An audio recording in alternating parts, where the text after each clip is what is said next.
Good morning everyone, hope you're doing well.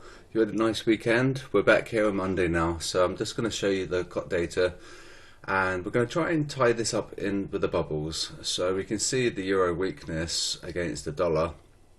That would be the euro USD sell signal. However, does it match the bubbles? And that's what we're going to check now. So the average bubbles.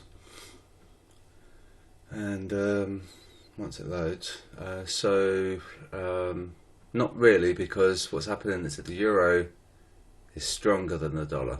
Okay, so there's a mismatch there. So we have to remember that the COT data is back from last Tuesday, and it's also more high level. This is immediate. This is telling us real time, shifting. This tells us the shifting from Tuesday, but this is the banks and institutions, and this is just the retail guys. So this should be more powerful in theory. We've reached the zero line, so that's quite bearish. And so let's have a look at the yen. And what I'll do, I'll just keep dollar and yen on here. Yen really ticked up. Okay, we might get an EJ sell signal, like I said last week, if you remember. We have to remember EJ. So we currently buy on the bubbles, right? So that doesn't currently match, but however, if the yen comes down into this quadrant, then this could actually, this might actually come into fruition. We're not going to cross probably next week. It might even be next week after that. So it might be 2 weeks time, but you can see how these two are going to interchange. So that's going to be interesting. Let's take euro off. We'll put in the pound. The pound ticked up with the yen, so that's kind of like a mixed picture. Nothing really to be said there. Pound off, CAD on.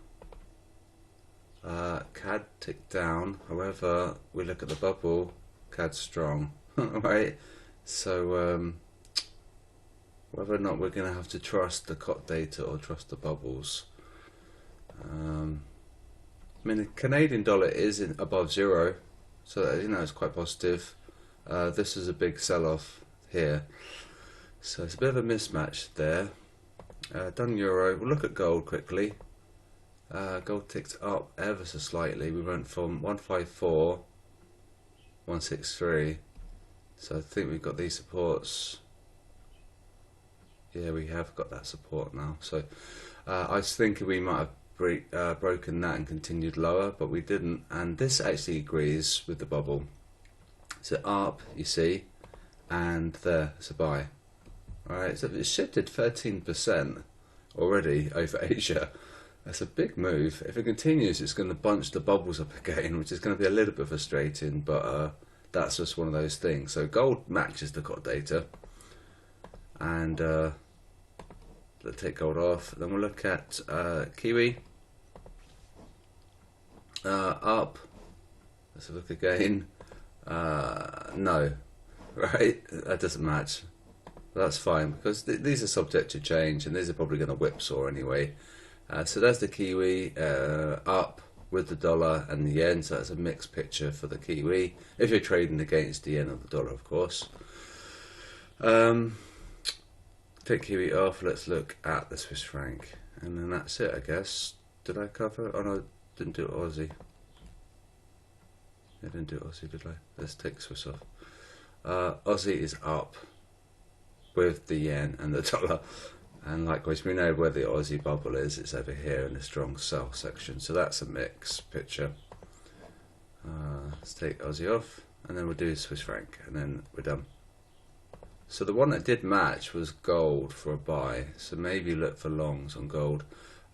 Sideways, pretty much. We're pretty much range bound, aren't we, on the Swiss franc? And yes, we could be risk on because of this on the S&P. Right, they shorted it, so up we come. And likewise, they shorted gold, and that would match what I was just saying just now. There, so this big wick, this humongous, horrible wick, this candle, sorry, 1828, 1817. Wow, God, disgusting. That was in 1 hour as well. That was the candle that shook people out, and it caused them to short. and I don't know how anyone would be able to trade that.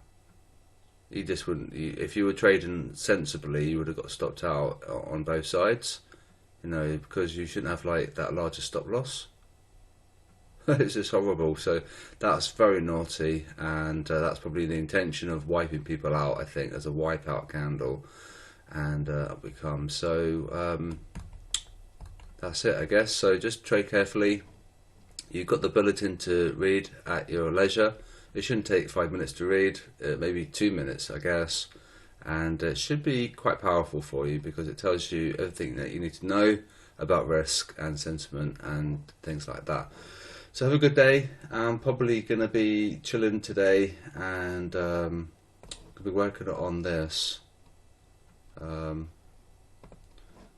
working on this. So this has actually netted me some good profit now, up quite a lot on this. It's just simply automation on the MetaTrader 4. So it's pushing signals to MetaTrader 4 using Visual Basic. So I will keep you guys updated.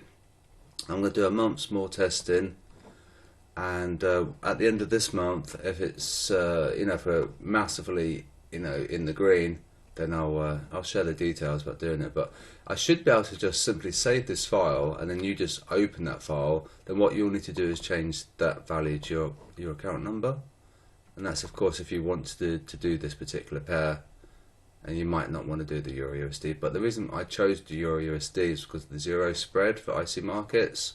So when I buy and sell, it enacts it at the same price, and that's why this is going well, I think.